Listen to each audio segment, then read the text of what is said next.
All right, so for the recording, I was just explaining that my family and I were hit by COVID this week. My mother and my grandmother were got very sick, so I have to take care of them, and some other family members also got sick.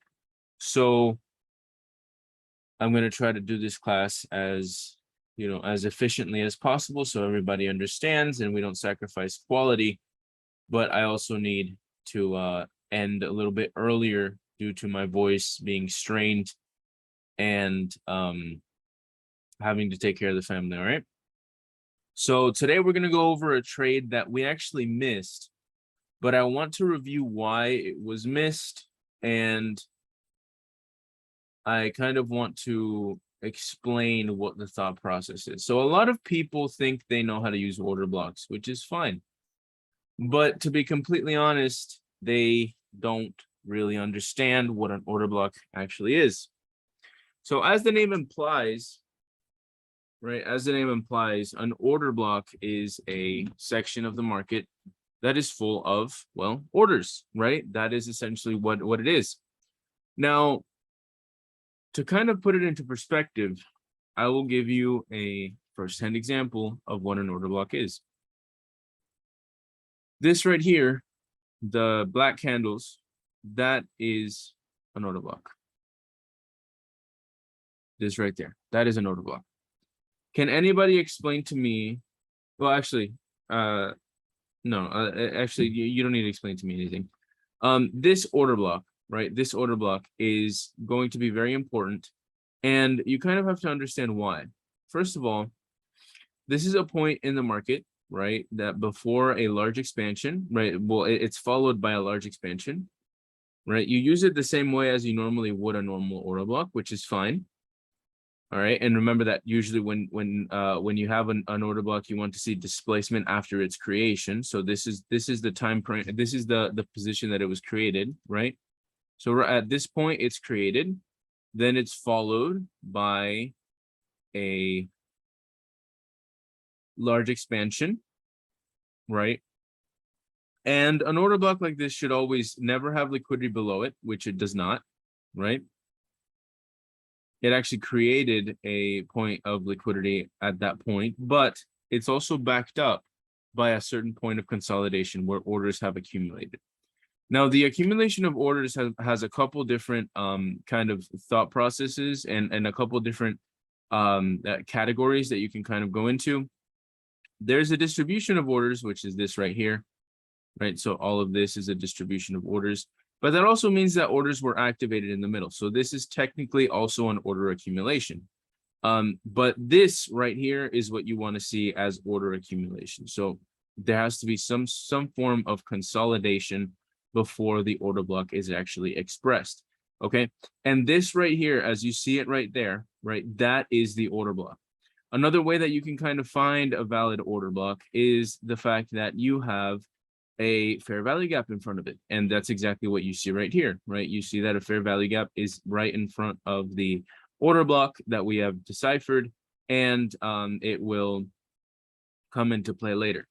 However, does anybody remember that lesson that I gave a while back, or actually it was just a couple weeks ago, that I gave on, what was it called?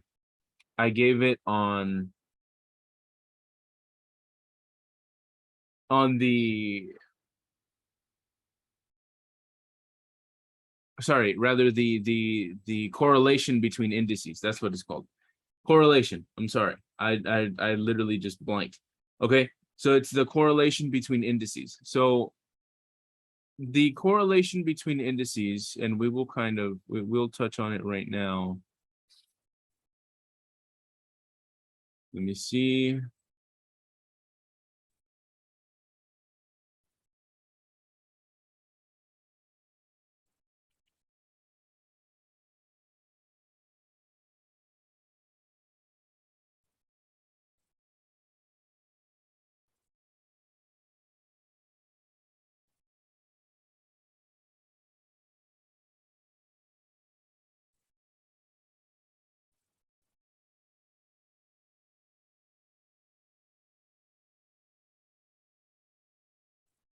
So just so everybody sees it, right? This is what I mean by slight differences between, even though they generally go around the same, you know, like they go around the same direction. They generally go around, they kind of jump together, all three of them. They also have a lot of differences, and this is one of the differences that I kind of wanted to point out right here, right? This is one of the major differences.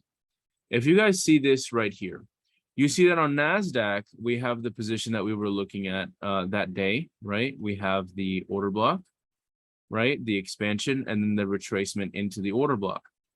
If we look on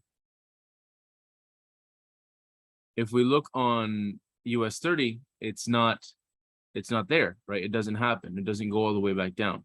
It actually leaves this fair value gap completely untouched. So that's something that we don't want to focus on. On SPX, which is the trade that I wanted, right? On SPX right here. Do you guys see how price came back down, but it didn't come all the way back down here to the order block?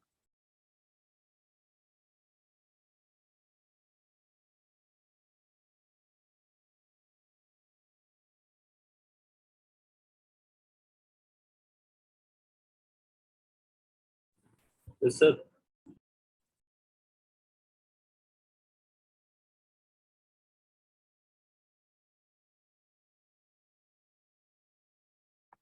Okay, does everybody see that?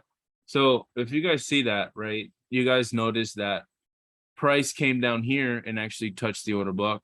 Price did not come down at all in US 30, and price came down slightly on SPX. So there's a reason why you generally want to have all of these positions kind of lined up together, because if you don't have them lined up together, you will generally miss a certain point, okay? Or you will miss a kind of aspect of whether of the trade.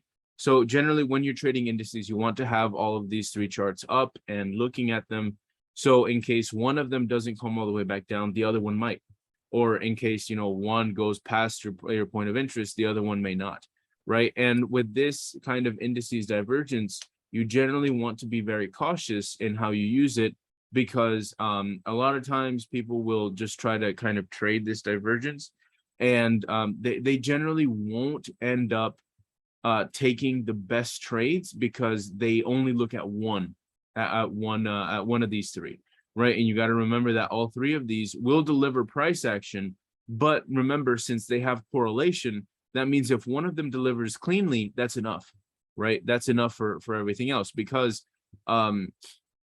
since all of these are so closely connected, having one of them deliver clean price action is all that we need, right? That's all that we care about. We only care about one of them delivering clean and efficient price action. The rest can do whatever they want, but the ones that we care about are the ones that deliver clean and efficient price action. And that's exactly what you see right here, right? What you see on the top one on NASDAQ is, and we'll zoom into exactly what you see on NASDAQ right here. You see that on NASDAQ, you have the same order block, right? In this case, you actually created relative equal lows, which which is actually the reason why I didn't look at NASDAQ, is because of these relative equal lows. I was like, well, you know, maybe I should be a little bit more cautious on what I look at on NASDAQ. But at the end, at the end of the whole, at the end of my analysis, I was looking at SPX and I wanted SPX to deliver cleanly, but NASDAQ was the one who delivered much cleaner, right? And as you can kind of see, my entry was one at the top of the order block, at the wick of the order block. Another thing that you could have done is, some people, they like to take it at the open of the order block, like the actual body of the candle. The reason why I don't like the body of the candle is because price isn't forced to come all the way down there. It's not necessary. But the place that I kind of trade it like a fair value gap. So if price, and if price is right here and the fair value gap open here, generally I would have taken it around this area. Okay, so that's exactly why it's where it is, why my entry is where it is. Another thing that you can do is you can very easily just trade this like a regular fair value gap, and you can put your entry at the 50%. But again, that's just with the benefit of hindsight right now. Without the benefit of hindsight, when I was actually looking at this trade, my entry was where I had put it, right here. And the reason for that is because that was the wick of that was the wick of the order block, firstly. And secondly, it was sufficiently close to the open, and it was between the open and the middle of the fair value gap, which is essentially what I wanted. Okay. Now look at what price did immediately once it created this order block. It shot all the way up, right? It took this high. It took this high, and essentially, just kind of dumped right after. Whenever you see this large displacement, right? Remember what we've been taught. You have your displacement high, and you have your displacement low, right? Sorry, displacement high, displacement low. And then from there, the only thing you really need to do is you need to wait until price comes back into your point of interest, which in this case, it's not a retracement, right? It's not a fib. It's not anything like that. It is just a clean order block with a fair value up in front of it, which essentially gives you more into your bullish bias. Now, why did we put our take profit over here? You could have easily put it there, which is, fine, but, you would have had to risk a little bit more for that. But since this is a like 9 times out of 10, this will work kind of trade, a bread and butter trade, if you will. You generally, when I come across these kinds of trades, I generally up my risk.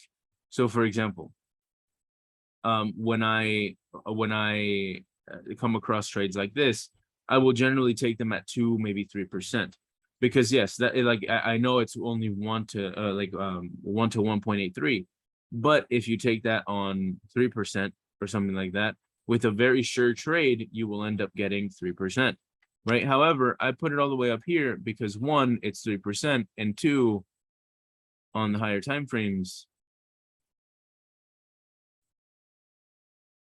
we have an actual position to fill all the way over here, right? We just swept liquidity. So all we needed to do was just basically fill our plate, and that's it, right? So everybody should see that.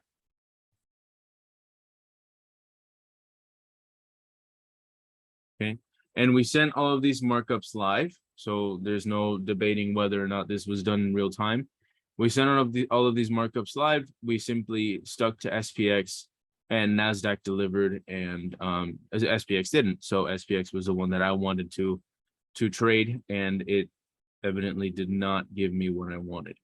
However, we still have to notice something about SPX, which is the fact that it still hasn't filled its buy side target, which is right here. On the 4-hour, the buy side target's up here.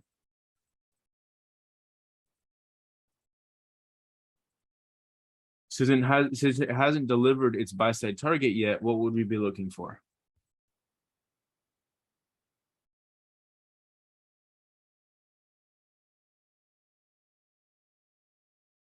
Generally, if it hasn't filled its buy side target, you want to look for buy side liquidity.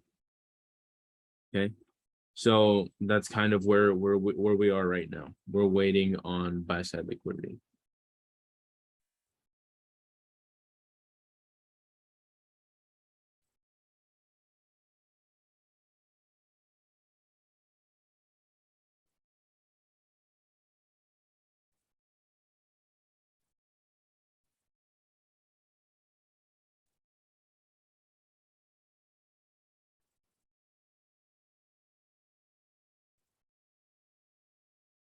Okay, does anybody have any questions about what I just taught, about anything that I just went over?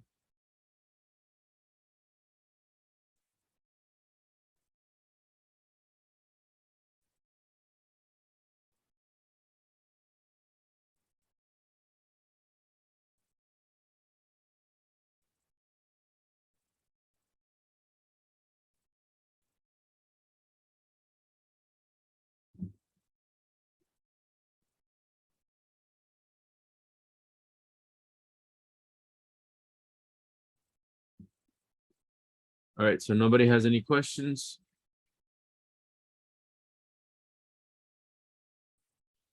After taking buy side liquidity, will it march higher? At this point, Well, I would like to see it much higher, but we would have to reevaluate at that point. I think that it could go both ways, but I would like to see it still fill in more buy side. Yes.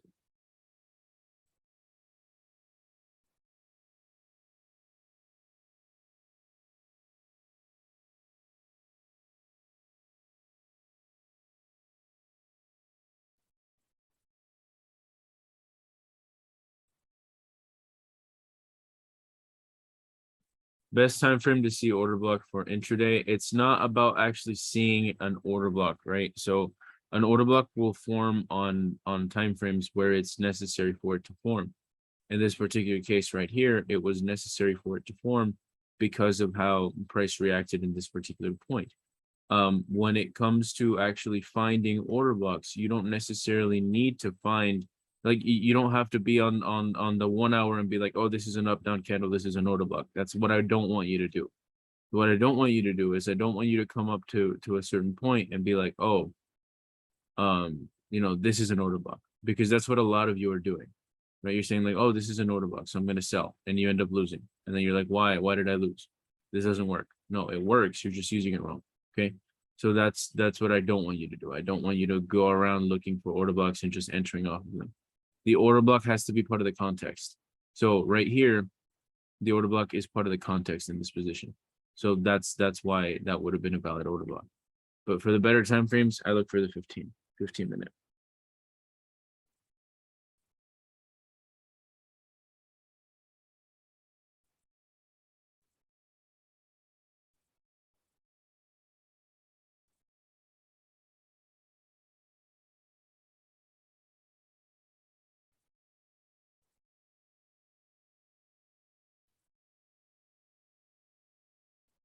What about recession? All indices are going up. Indices are not they're not an indication of recession.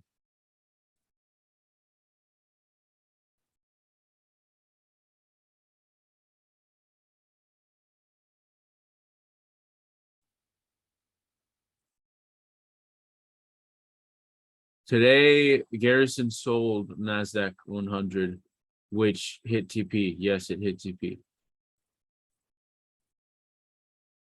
It did not hit SL.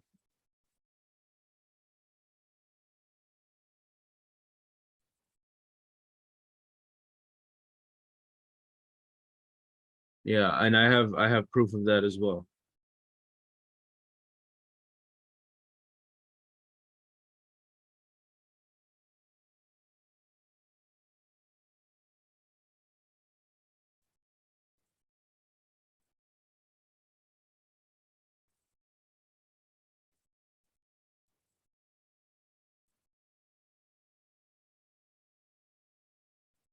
Yes, Sandeep, yes. That's exactly correct. So let me see right here.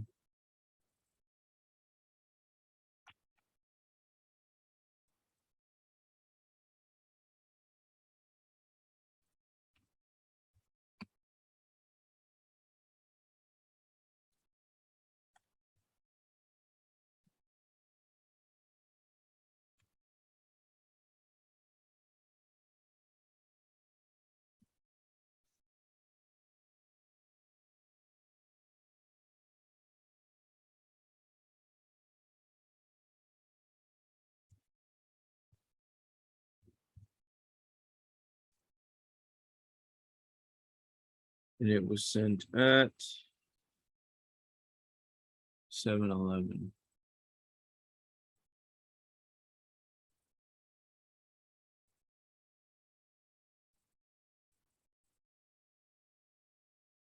Yeah, I mean, there's literally no way it hits stop loss. Sorry, bro.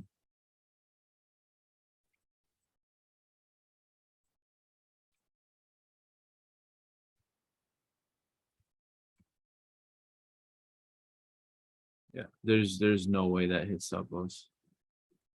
Again, a lot of you guys use brokers that have enormous spread.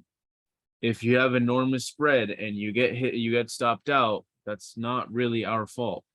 As we said before, we use FTMO as our number broker, basically.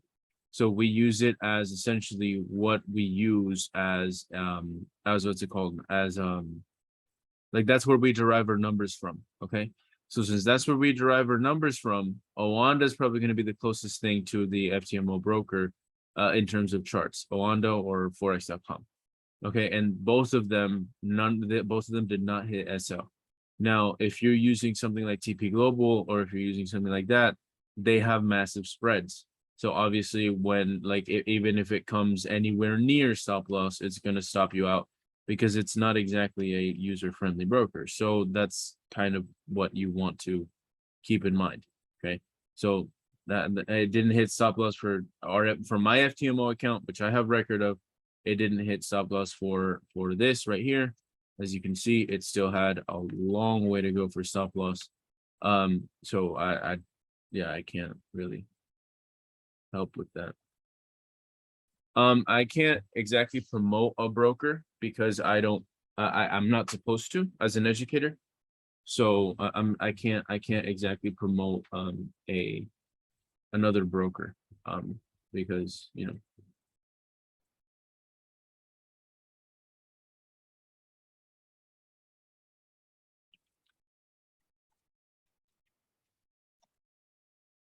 So, well, I mean, the broker I use is just FTMO. I use two other ones for my own personal accounts, though, which are just Prevail and Eagle FX. Hello, Mr. James. Yes, go ahead. Yeah, I want to ask this: which broker is better for us to trade manually, sir? So, again, like I said, I just use FTMO, but if FTML. FTMO, that's just a prop funding platform. Okay, FTML. That Sandeep just sent it in the chat.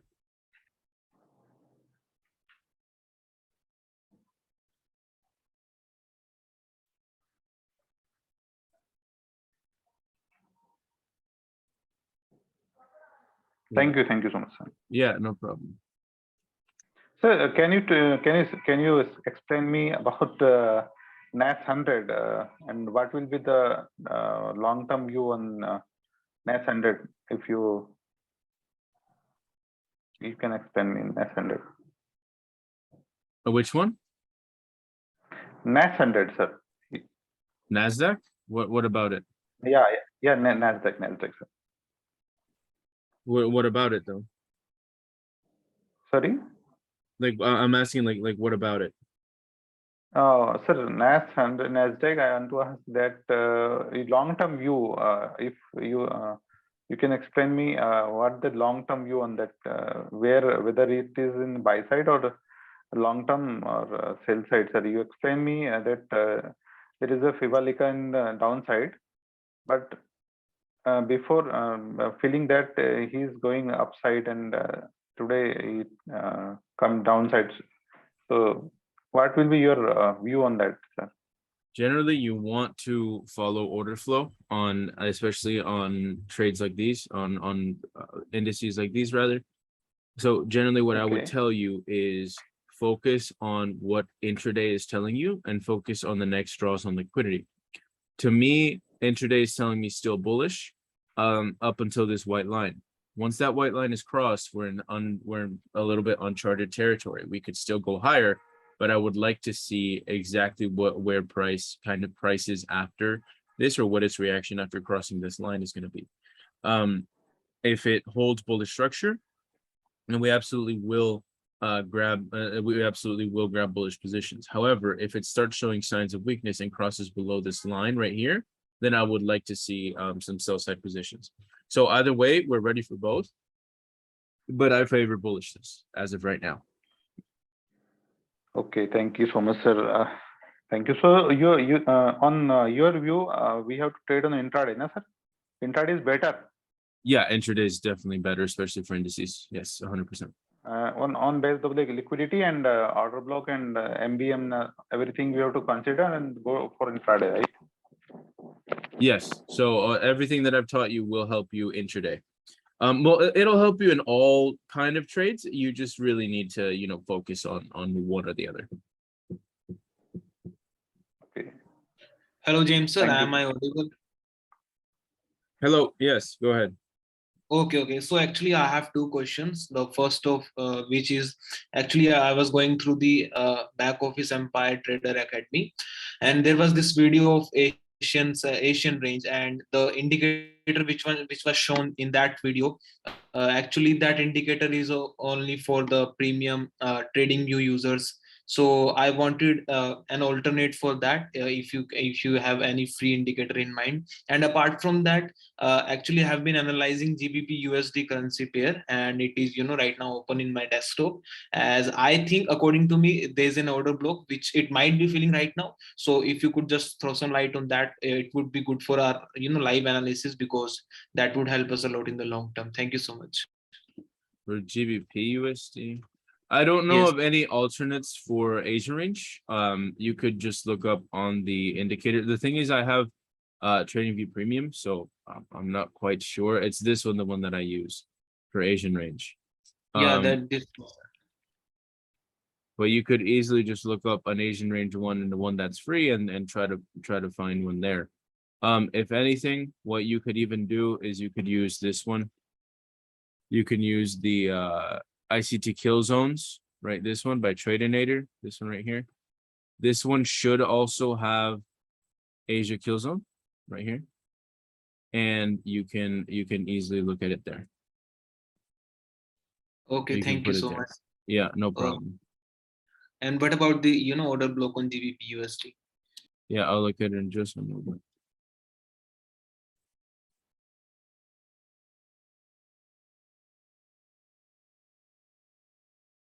Okay, so on what time frame are you looking at that? 15 minutes, and I just got an entry where where the break of structure was there. When it has formed the lower high, and I have took an entry there, and I was looking at it, the order block of 15-minute chart. 15 minutes. Okay, so are you selling? Are you actually, do you want to share your screen so I can see what you're looking at? Yeah, sure. Can you please give me the Yeah, 1 second. There you go. okay, thank you so much. You cannot. Here it is. I was looking at 15 minutes time frame where I found this order block which I have marked already, and on the 5 minutes time frame I have just took an entry here. Can you see my screen? Yes, I can see your screen. Okay, so is it the right setup, or because as it have just taken the liquidity here, and it has a lot of liquidity on the downside. So here's my question. Why are Yes. you focused on that order block if you just took a trade that's correct? Actually, it's always better to learn more and more, and because I'm just learning, so I'm not yet sure if my analyses are correct. So it would be amazing if you could just share your wisdom on this one, if I am correct or not. So here's what I'm looking at, right? When I look at your position. Okay. What I'm looking at is the fact that you identified a liquidity sweep. Okay. You Right. identified a break of structure, or at least a positional break. That's fine. You took an entry. You're 1-to-1, right? You're basically break even, right? And Right. now you're heading down towards a position that you think is an order block. Right. From my analysis, that's not an order block. But again, like I said, a lot of people try to just look at an up-down candle at an extreme and they think that's an order block. Give me a reason why that's an order block. Actually, on the 15 minutes time frame, when we see, because there was clearly a strong bullish momentum from here after this one, because generally we identify order block as from where a strong bullish momentum takes place, as it is clearly taken a momentum from here. Yes, That's but why that's not the only reason that should be an order block. So that's not a reason for something to be an order block. Just because there's bullish momentum off of it does not mean that's an order block. There has to be what behind it. What is in its name? Okay. No, this was just from my side because I'm still in the learning process. No, I know. All I'm asking is what does there have to be for it to be an order block? They should be actually I'm getting kind of nervous. There should be a clean bullish momentum, this I remember, and there should be some imbalance create, should be there, and some, I don't remember to be precise. So there should be an accumulation of orders, right? It's an order block. So there Right. should be orders, right? That's kind of in its name. So what is an example of an accumulation of order? Well, like what is we went over this in class earlier today. What is essentially an example of accumulation of orders? Hmm,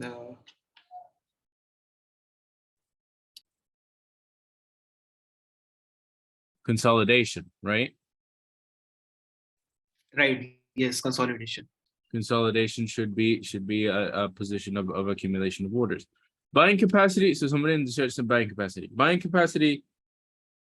I understand where that's coming from, but no, it's not. It's not exactly buying capacity. Okay, so it should be the accumulation of orders. That's essentially what we want to put, right. Consolidation and accumulation of orders. That's perfectly fine. So, is there consolidation behind this? Not really. Should there be a point of liquidity behind it as well? Like, should there be liquidity behind an order block?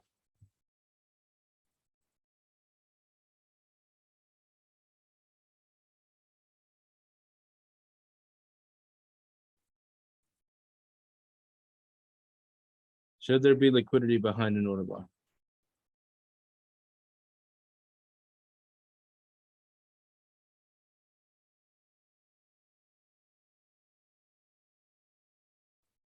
No, exactly. There should be no liquidity behind an order block. So this right here is a point of liquidity. Right? This right here is a point of liquidity. So if there's equal lows, exactly right. There's equal lows right here. This is not going to be an order block. It rather is going to be a point of liquidity. So the trade that you have right there, where you say it's going down and you're trading down into the next draw of liquidity, that's a lot better than actually trying to trade the order block. Okay, because you're actually moving toward where 100% liquidity is going to go. Okay, so that's kind of what I want you to do instead. Instead of trying to find all the order blocks and trying to take entries off of all the order blocks, what I want you to do is I want you to instead trade down into them. Okay, trade into those order blocks. If it's something that you think is an order block, buy into it or sell into it. Okay, I don't want you to start like just taking order block entries because they look like they're order blocks. Okay, you have to kind of go through the whole due process. All right. Got that, sir. Thank you so very much. All right, no problem.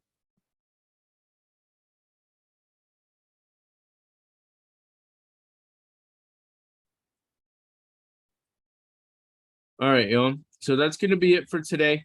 I think my my my whole throat hurts like crazy. Oh boy. And I think that's gonna be where I call it for today. Again, I'm not saying where price is gonna go right now. All that I'm saying is that that's the strategy that you want to apply to things like this. You generally do not want to trade like to open order blocks like this. Okay, you don't want to buy off of them or sell off of them. Instead, trade into them, and that you'll see a lot more success with that. All right. And we will see where price goes tomorrow. Remember, tomorrow is FOMC, right? So FOMC is going to be quite difficult for a lot of people, which means prepare, right? Prepare yourselves for volatility, and we will, we will try our best to trade as much as possible there. UK 100 CAD, okay. Let me see.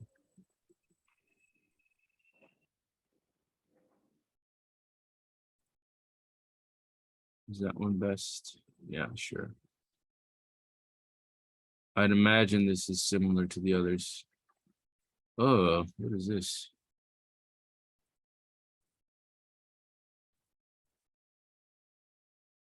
Well, I guess this is the same. Yep. All right. Well, I guess that's fine. Just based off of glancing right here, you have a lot of liquidity right here at certain points. You have a very obvious point of buy side liquidity. Okay. However, you're also filling a liquidity void, which means that at this point, price could turn on a dime. So you want to be kind of careful about that. However, that's still probably a couple ways away. So, oh, but you have a lot of sell side liquidity in the lower time frames. Not. All right. Okay. So what I would do is, since tomorrow is going to be a very volatile day, what I would wait to do is I would wait to see what Asia does. Okay. And then I would try to look for bullish entries during London and then try to see what happens. Well, actually wait to see what happens during Asian range. If price takes a certain side of liquidity during Asian range, look for London to take the other side of liquidity. So let's say price creates a range right here during Asia. And then during the beginning of London, it takes sell side liquidity. For New York, you generally want to see price take buy side. Okay. So that's kind of something that you want to keep an eye on.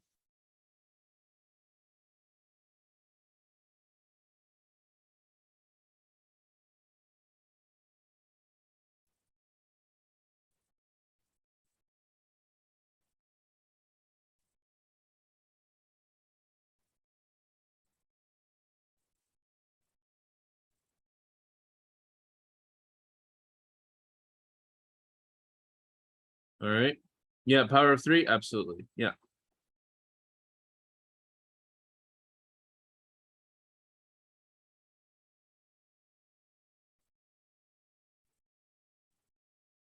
$74.58 for sell side.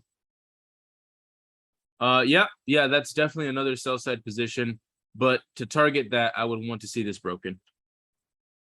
To target that first. And that's exactly why like you trading is more of an if then type equation rather than price is going to do X, Y, or Z. So essentially what you want to do, right, is you want to do basically you want to think in if then. So if price goes lower and breaks this low, then I'm targeting this, right? So that's kind of what you want to take it step by step. But absolutely, this absolutely is a piece of liquidity. So I definitely would keep that in mind. Absolutely. Yeah, exactly. So you take it step by step first.